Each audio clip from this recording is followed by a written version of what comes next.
Alright, so this week's been pretty crazy with news and just a lot of events happening around the world with protesting and a lot of crazy economics. Just got done with last week having Davos, which is one of the biggest economic forums to ever exist around the world. And speaking about that, we actually had an economic forum here locally in Lynchburg, where I live at in Virginia.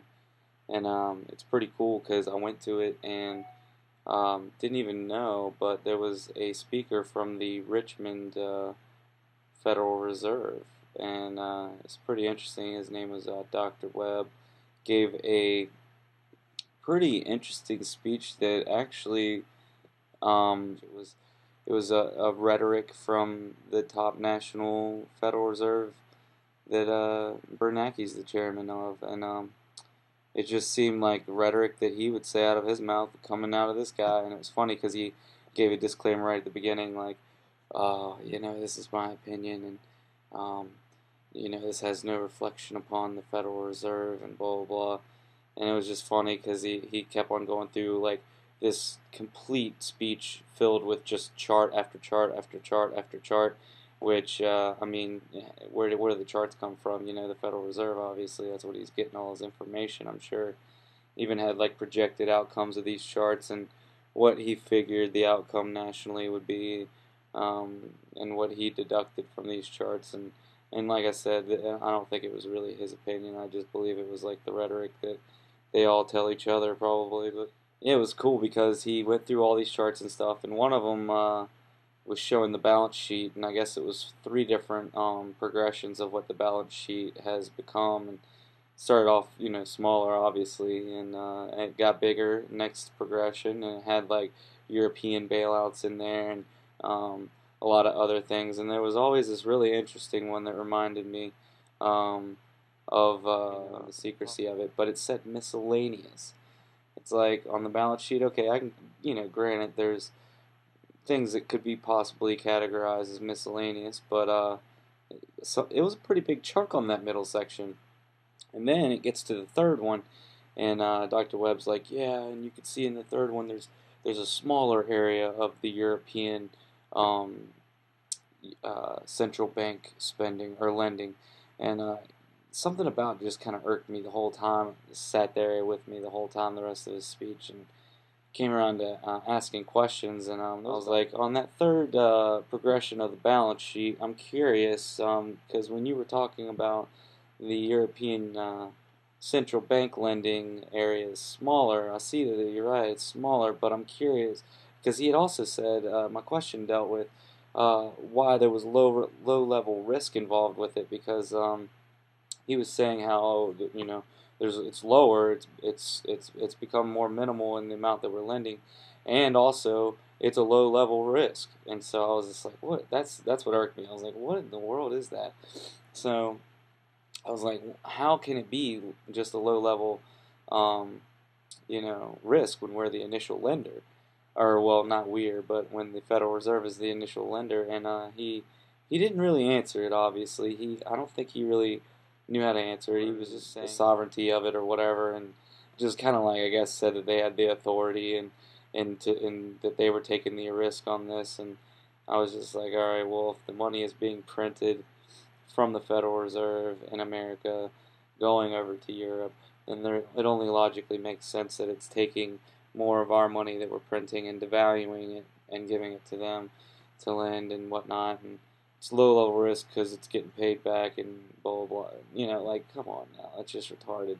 Just more rhetoric to sit on more rhetoric. But anyway, it was irking me the whole time, so it was funny to ask. And I think there was a lot of people there locally that saw me ask that question and were like, whoa, that was like, instead of this like, oh, tell us more about jobs and tell us more about what you meant by, um, all this other all these other simple-minded kind of things that they want you to think about when they're giving these talks. I mean, that's what I'm saying. I felt like I sat through these economic talks like here you sheep hear this and believe it to be true, and it was just like graph after graph, and it's like it didn't really teach anything. The economic forum was like, okay, if this is all the data coming together and this is how we interpret it, then like just take that and run with it. And all right, fair enough. But like I'm not that kind of thing. I look forward and think forward with big ideas and I like to be skeptical and question the ideas that have existed. And I guess that's the main point is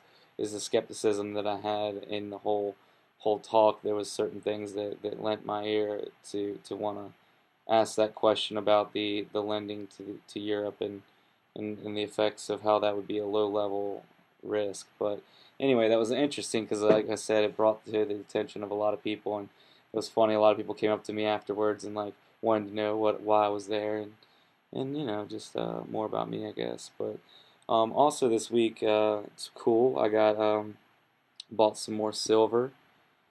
This is a silver eagle. It says Liberty right there. That's awesome. Got one of those, and got one of these Canadian maple leaf, and this is I guess probably the fifth maple leaf I bought, but these are really cool, and I think I'm gonna try to stick with these more, just because they are more pure, and I don't know. It seems like they're easier to get somewhat around here and slightly just a teeny bit cheaper, which when you're buying pure silver, which, ironically, Canadian Maple Leaf happens to be the most pure silver. When you're buying pure silver, it's best to try to get it obviously as close to that spot price as you're seeing it. So um, that's what I'm getting these Canadian Maple Leafs for, and I dig it. I'm down with it. And everybody's talking crazy about silver right now and how it's just being suppressed and stuff, and being illogical about it. I don't like to get caught up in all the untangibles, if you will, the unknowns that we can't really process. But I will say, for as far as it being a really really good deal in a bad economy, that's a little bit of just common sense that makes you think why is it so cheap to be able to buy silver like this. But I'm not going to complain. I'm going to keep doing it, and I don't know. It's just awesome. So actually, I will say one more thing. Um, Something about what Obama's been saying lately this week has really been irking me too. It's mainly, I guess, this whole religious attitude that he's brought about recently, and I don't know what he's doing. Is he trying to connect to the Republicans or something? No, I do think I know what he's doing. He's really just trying to steal uh, Ron Paul's little bit of thunder that he's gaining amongst the mainstream, and he's trying to, I guess, thwart all of that great positive attention that everybody's going to gravitate towards automatically, and he's going to try to take credit for that and get reelected, obviously. So, what do you see him? He's cutting freaking.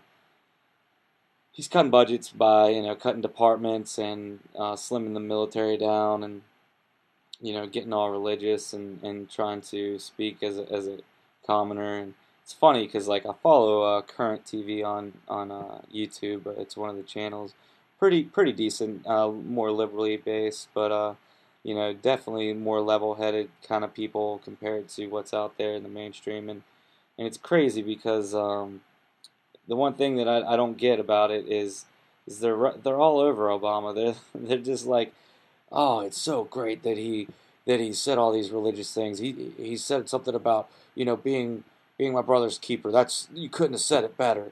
And I'm thinking like, all right, first of all, in '08 he was talking perfect. He was such a smooth talker, and I remember even saying to my brother who was all about him, he seems like a smooth talker, and I was all about Ron Paul. I was like, that guy's just genuine and legit, and after seeing Ron Paul, Obama didn't really look as legit to me, obviously, and I was skeptical. And sure enough, his perfect little preaching didn't pan out to be anything that he walked. So this time around, I don't understand why they're just buying into it again. Drinking more of that Koolaid. I mean, think about it. If he sounded good then and didn't do anything but the opposite this whole time, then how can little religious rhetoric with being my brother's keeper all of a sudden be one of the greatest things that he's ever said? Like, that is absolutely mindless. It's like it's buying into all the hype that channel's been against the whole time. They've been against the money issue in politics, which is pretty important in my opinion, and they just get it wrong on this one. But I'll leave you guys. Have at it and do some research and buy some silver and gold if you can.